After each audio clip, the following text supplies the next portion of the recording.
And welcome back, everyone, to the 13th episode of the Sports Coverage Podcast. My name is Andrew, and I'm alongside my co host, Vince.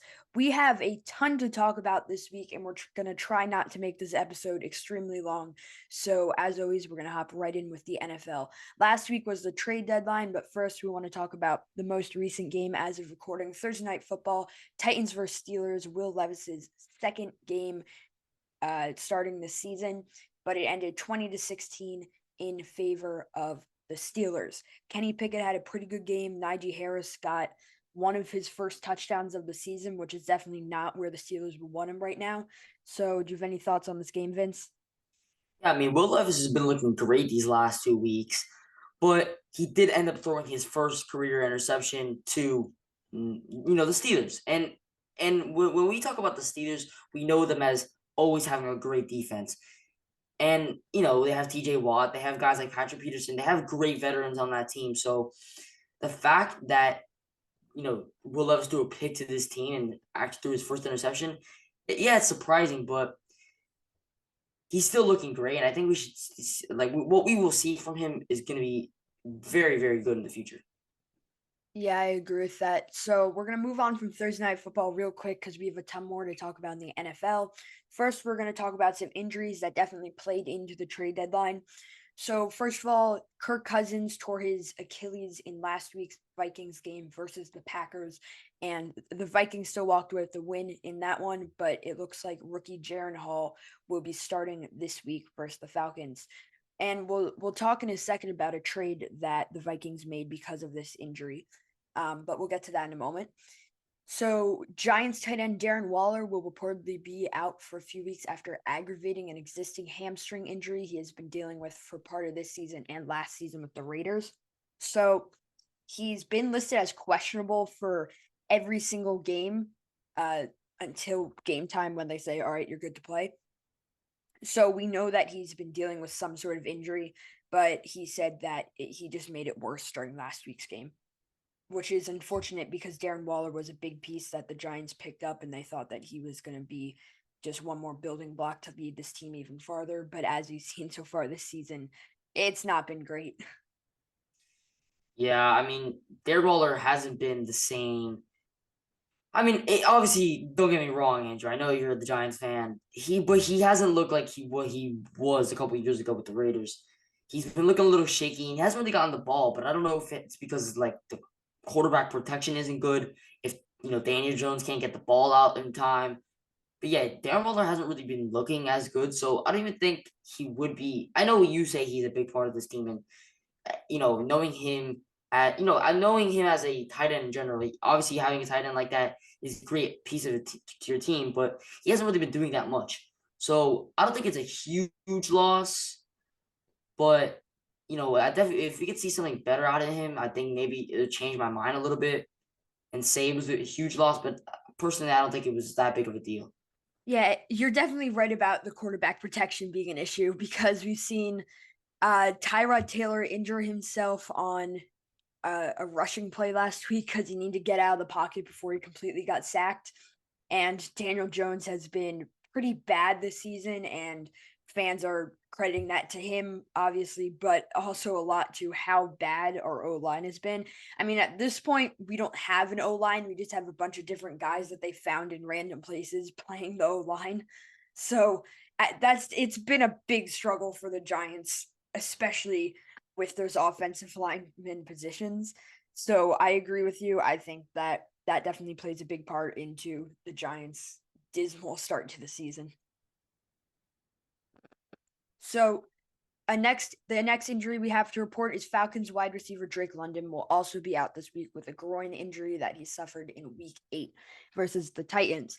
The Falcons kind of are not an amazing team, but we've seen them do some things that people didn't think they'd be able to do so far this year. If I'm not wrong, Drake London is the team's leading receiver, which is definitely going to hurt them going into this week against the Vikings, actually, which we talked about. They're going to have a rookie QB going. But it should be interesting to see how the Falcons deal with this going into their game this week. So, to talk about the trade deadline, how some interesting trades were made, and nothing completely crazy, but there were some good moves. So, uh, Washington Washington's Chase Young was traded to the 49ers for a 2024 third round pick, which I think is a ridiculously good trade. Like one third I round mean, pick.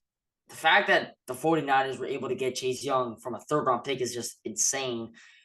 And I'm not gonna lie to you, Andrew. I haven't really heard of Chase Young ever since really like maybe his second or rookie year as much as we did. He was the second pick in the 2021 draft or something like that. So the fact that we really haven't heard about him in so long is kind of crazy. And now that he's getting paired up with guys like Nick Bosa, Randy Gregory, and just guys like if he has good players around him that play his position, I think having guys like that that can actually teach him and to be better. He's obviously pairing back with Nick Bosa, who was his former teammate back in Ohio State. So great chemistry right there to pair up with. So I think this is actually a great move by the 49ers. I don't know so much for the Washington part, but I know that Washington is a struggling team, and I know that they're trying to not in the necessary rebuild mode, but they're just trying to find guys that fit right in that system. So I think this is actually kind of a good move for Washington almost. But if they could have gotten something better other than a third round pick, I think it would have been honestly perfect. Yeah, I agree. And people were definitely praising the 49ers GM after this move. And I agree. Like you said, this is a little bit of an interesting move for the Commanders to actually take this deal, but I think they're just looking to rebuild at this point and bounce back. So, Arizona Cardinals, I guess, starting quarterback Joshua Dobbs was traded to the Vikings for a 2024 sixth and a conditional 2024 seventh. So, as I said earlier, rookie Jaron Hall will be the starting QB for the Vikings this week. So, Joshua Dobbs will act as the backup, presumably like he was going to do at Arizona anyway. Montez Sweat was traded to the Bears for a 2024 second round pick. Yet another interesting move by the Commanders that I don't really know how that's going to play out, but we saw this trade deadline here. The Commanders were definitely selling. So there's been some interesting move with the Raiders. We're just going to name this whole segment Raiders because this week they fired their general manager, David Ziegler, after hiring him last January. And they also fired coach Mike McDaniels in kind of just one swoop. So Raiders linebackers coach Antonio Pierce was named as the interim manager, and he was at, I think, Arizona State for a while as a part of their coaching staff. I don't honestly know what to talk. I don't even want to speak on behalf of the Raiders because of how bad they've been in recent history. I I just want to touch on this a little bit, but I'm not going to go into full context. I don't understand why they would possibly want to bench Jimmy G. You gave him the bag in this offseason, and then you're just straight up benching him, and then you're firing. Not only are you firing your GM and your coach, but that's just not something we should be doing as an organization. We shouldn't be making so many moves in the middle of the season. I think this should have been taking place, maybe in the offseason. And as we were speaking earlier, Andrew, you said that the GM still had 44 years left on his contract. So that's all right. That's like something crazy. Now that he got fired, just to think about that, the Raiders are going through a lot of downs right now, and I personally don't think they won't be able to bounce back from this in the next few years. Yeah, so as you said, um, they will be benching Jimmy G at least this week in favor of rookie QB Aiden O'Connell, which will be interesting to see against the Giants. Maybe he'll give them a better chance of a win. But I'm a little intrigued about that because Jimmy G has not looked very good. But I mean, I get what you're saying, but yeah, they shouldn't be making a move like this in the middle of the season just because it can like affect like receivers, it can affect the offense in general, it can affect the coaches, it can affect the staff. So I think that this could have taken place maybe in the off season more or less. I understand yeah. that firing coaches in the middle of the season is kind of like the main. That's something that's like usual, and we see that all the time. But I think this should have been definitely taking place in the off season for sure. Yeah, I agree. So it's yeah, it's quite interesting the moves that the Raiders have been making, but now we're gonna go to two teams who've definitely looked strong this season compared to some of the teams we talked about in the last couple of minutes. The Germany series has kicked off for the NFL as the Dolphins will be playing the Chiefs in Frankfurt on Sunday. The Chiefs, the defending Super Bowl champs, are coming off a bad loss to the division rival Broncos last week. And the Dolphins, on the other hand, took care of their division rivals in the Patriots 31-17 loss. Both teams are 6-2, so we are in for an interesting one. Vince, you're a Dolphins fan. Take it away. Yeah, we definitely are in for a treat. This one's going to be a good game.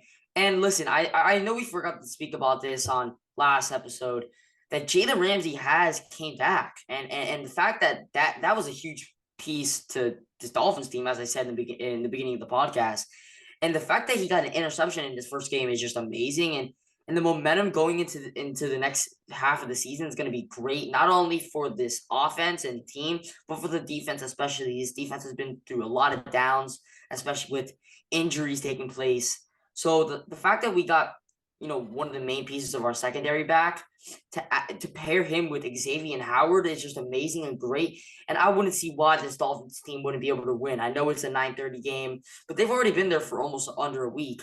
So the fact that they're getting used to the time limits and all that, I think the Dolphins shouldn't have that big of a worry when it comes to playing at such an early time. But yeah, I don't know. I think it's going to be a really good game. I don't see why the Dolphins wouldn't be able to win in this one. I know people are saying that they won't, but you got to remember this is the best team in football. Besides, I'm talking about in the AFC, by the way. I don't know if you want to go again. I know we lost the Eagles and Yeah. stuff, but listen, in the AFC right now, we're talking AFC ball. Dolphins are the best team. Yeah, I would agree with that somewhat. I think that this game here is definitely going to decide a couple of things on who is going to be the favorite for the Super Bowl this year.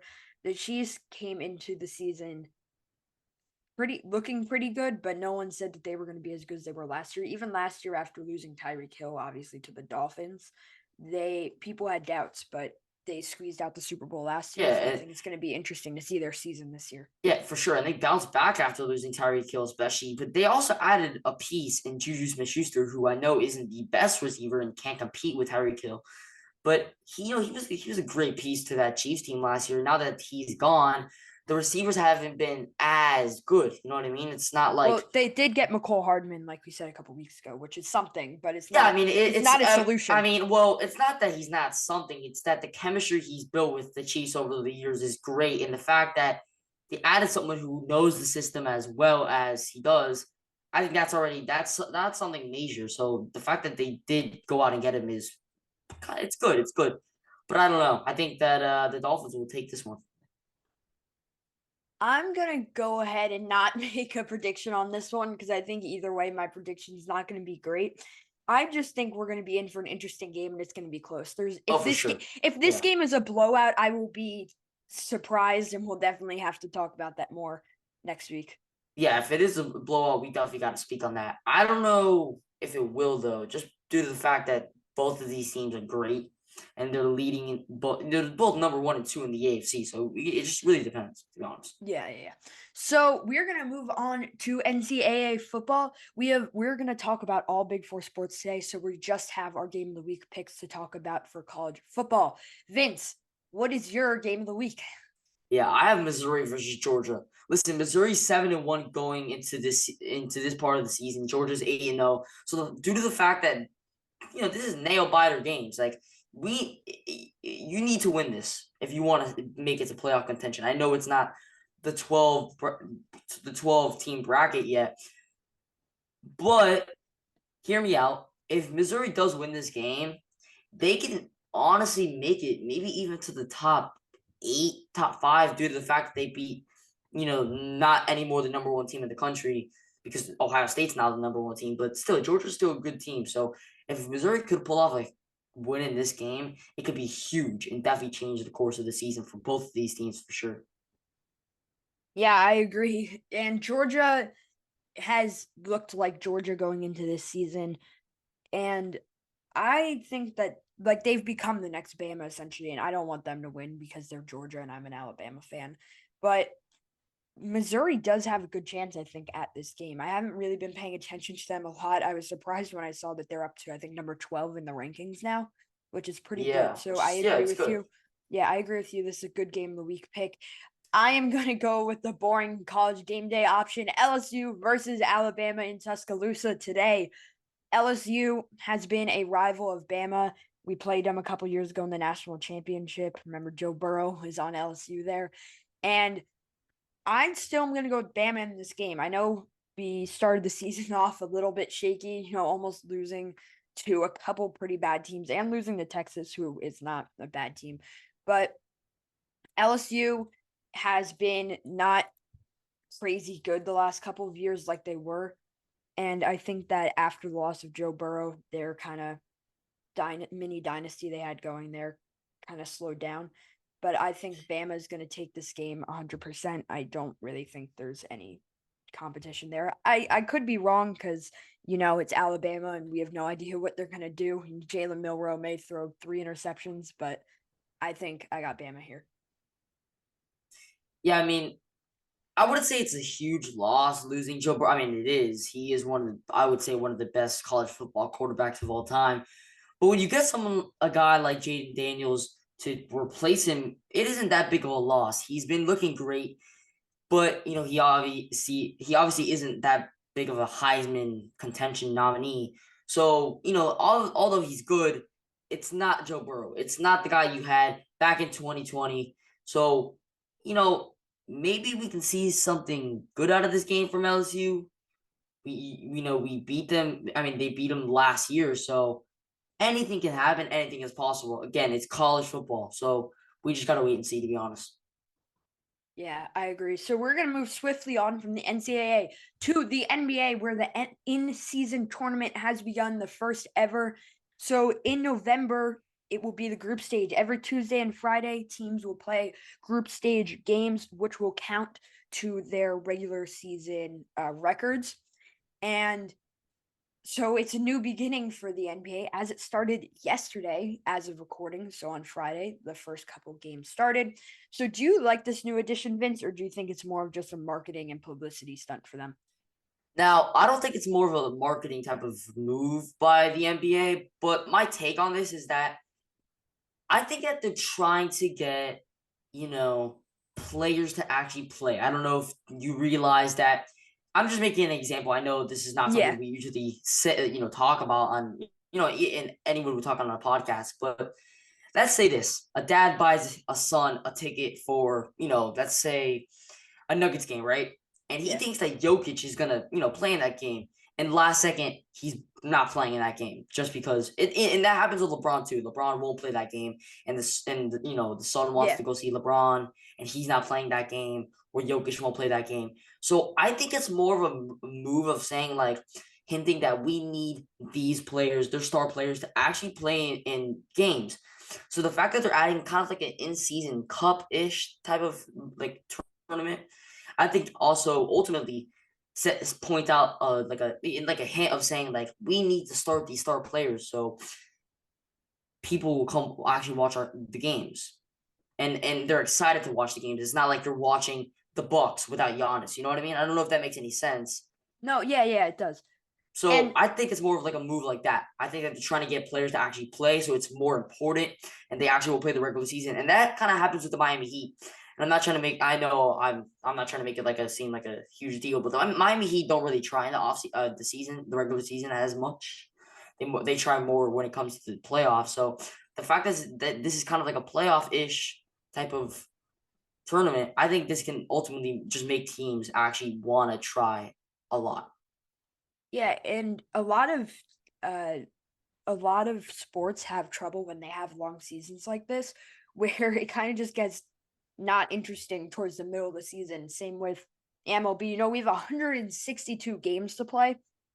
And towards the middle of the season, one loss in the middle of August doesn't really mean anything. So I definitely agree with you. It's kind of like not starting and not trying hard enough in the regular season is definitely an issue that the NBA has faced. Not trying in the first 3 quarters of a game is an issue that the NBA is facing. So Yeah, definitely, definitely. I just think that, I think that if they actually have their star players playing, it's gonna make it more. Yeah, I guess I could kind of agree with you when it comes to the marketing deals and actually wanting, coming to see your favorite player play the game. So I think that this is definitely a huge move for the NBA, and I actually personally like it, and I love the courts and the jerseys. Those are actually kind of fire. Not gonna lie. I mean, the courts might give some people a headache. I know watching the Well, Nets. I listen, I know listen, watching the Nets listen. game yesterday was bad. No, all right, but did you see the Indianapolis Pacers game? Oh boy. Yeah. Oof.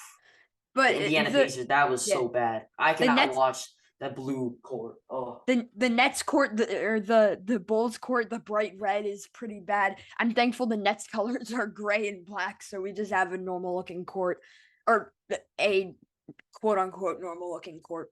So a yeah. couple games we want to talk about from yesterday. We have three that we want to pick out, starting with OKC versus the Warriors. So that ended 141 to 139 in favor of the Warriors. That was a very, very high That scoring was game. a very very ending. Yeah. That was a huge ending. I don't know. I don't know if you were paying attention to the end of the game, but do you think that was a goaltending on behalf of Draymond Yeah, Green? I saw it this morning. I'm gonna say well, okay, so Listen, so but you just can't go yeah, up like that and touch the rim. We all are, or not even the rim. I guess the net in general. I know he didn't really touch the ball. yeah. That was his main focus on doing. But instead, he touched the rim, which we know is goaltending, and they didn't call it. And that was a pretty huge game. Not only is it not just the regular season, it's also the beginning of the in-season tournament. So now that the OKC Thunder also have the second most highest scoring points in the whole tournament as of recording, but they also lost, so it's kind of big as of a way. But I don't know. I personally think it was goaltending on behalf of Draymond Green for sure. Yeah, I'm gonna go ahead and agree with you. I think the refs in some sports you just see them wanting to get away and get out of the game and not have to deal with that. But I think that it was definitely an interesting play and a controversial call. It's going to be talked about for a while. But what I want to talk about is Chef Curry was cooking again. He dropped 30 points, was 9 for 15. Um, he had 8 rebounds, and yeah, he was ridiculously good. CP3, 13 assists. So I and I think the Warriors just slightly outworked them here, but there's a pattern that I want to note when we finish talking about the rest of these games here that I will talk about in a second. The second game, as I talked about earlier, Nets versus Bulls 109 to 107 in favor of Chicago. Jordan Finney-Smith was the leading point scorer for the Nets here with 21 points. So this was an interesting game. We saw at the end, Bulls had a chance to basically win the game. Guy missed the second free throw on purpose. Ben Simmons just absolutely whacks it straight into a Chicago Bulls hands. He takes the shot and misses it, and the Nets win the game. And I think he had time to maybe line up the shot a little better and potentially win the game with a 3-pointer for the Bulls, but that did not happen and ended 109 to 107 in favor of the Nets. Last game we want to talk about, Bucks versus Knicks, 110 to 105 in favor of the Bucks. We saw at the end Damian Lillard kind of went off and he finished with 30 points, but Jalen Brunson with 45 points is absolutely crazy. And of course, Giannis also did really well in this game. So the one thing I wanted to note about all three of these games is they were all within 5 and they all came down to the last minute, which is, like I said earlier, the first 3 quarters don't even matter anymore in basketball. And it's just coming down to this. We kind of had a blowout yesterday, Nuggets Mavs, and that's kind of it. So it's just getting boring to watch. Like, what is the NBA gonna do about the fact that people just aren't gonna are gonna start not tuning in until the 1 minute left in the fourth?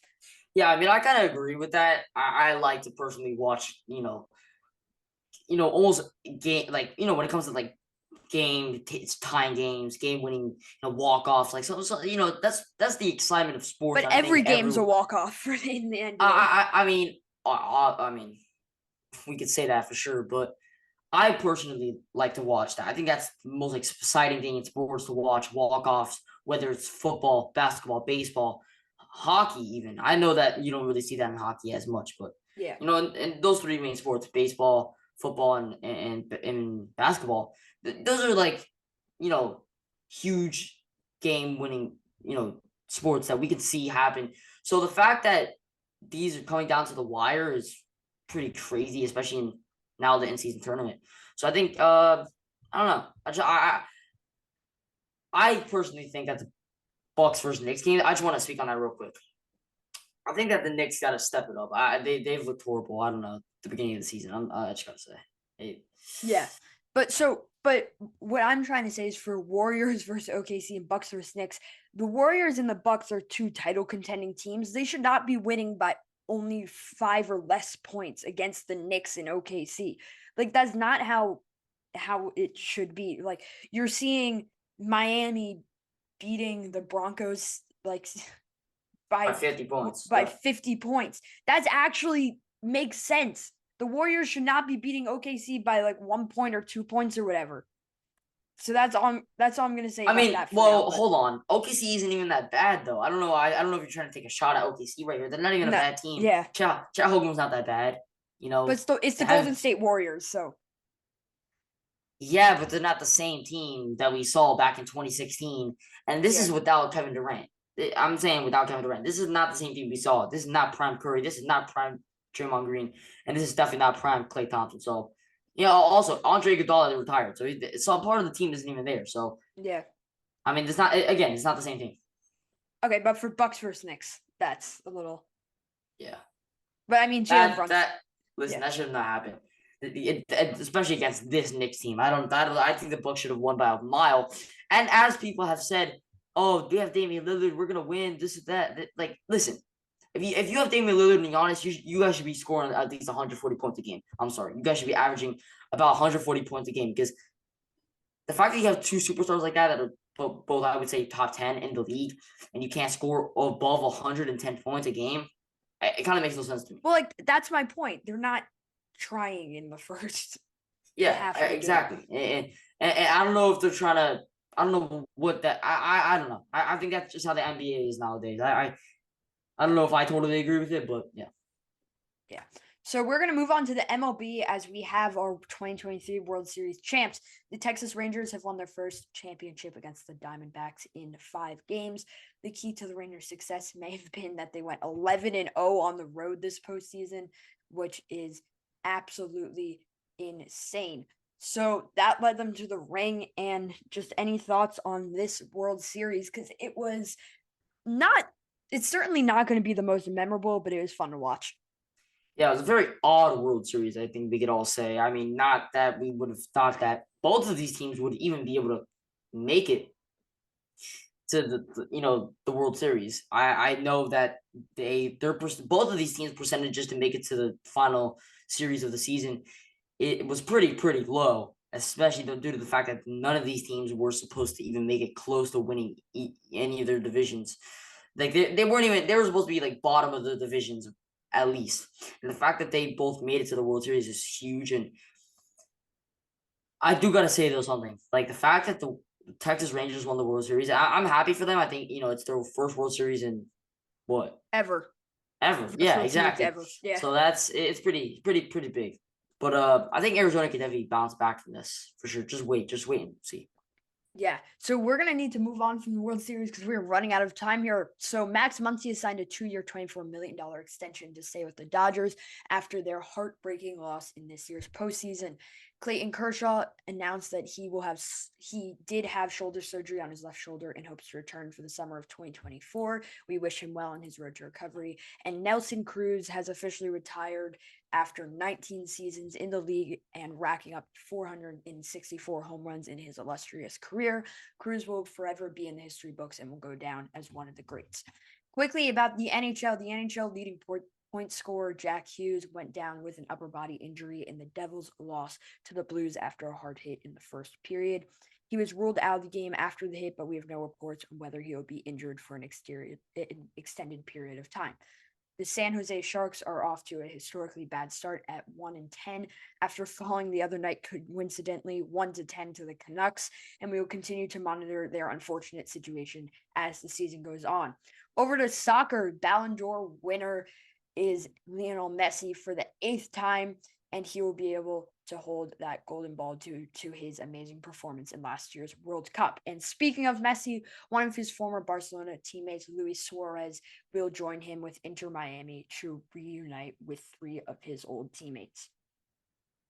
Yeah, honestly, I mean, we'll speak about the Ballon d'Or real quick before we get into the Luis Suarez news. I agree with the winning of Messi of this. I think that he deserved this. And although Haaland had a great season in the Premier League this past season, I just think that Messi had. I just think it was better of. It goes whether it was the better of a World Cup performance. He had a huge World Cup performance, and the fact that he led his team to a World Cup in like a while is pretty huge. So the fact that he was able to do it is pretty big, and I agree with the winning of Messi in this Ballon d'Or. So again, congrats to Messi. I think I wish him well. I think he will do phenomenal in not only and then on the national team stage, but in the club stage too. And talking about his club stage, Luis Suarez joins Inter Miami to reunite with 3 of his former teammates, Messi, Jordi Alba, and Sergio Busquets. I think that that's just something. That is something huge. I think that the chemistry that these 4 guys have built over the years back in the early 2010s in Barcelona was something we've never seen. And I think we can all say that that Barcelona team was one of the best that's come out in club history in football. I don't know if you agree with me on that one, but for sure, I would Eh, say. I don't know if I 100% agree, but I they were mean, definitely one of the wait, you greatest think? ever. Hold on. What is a better club in your opinion over the course of the time? Because I think that Barcelona team in general was just so good, No, I agree including with Real that, but I Madrid. think But if yeah, if I think if you put enough research into it and you look at the numbers specifically, I think you would be able to find a better club somewhere. But I agree, they were a ridiculously good team, and I'm happy to see Messi just kind of assembling the Avengers again. yeah, especially in the MLS, which is something that if you would have told anyone in I would say the 2022 right after the World Cup, no one would have believed you that he would have probably went to Inter Miami. So the fact that he's doing this and bringing some luggage with him is pretty insane.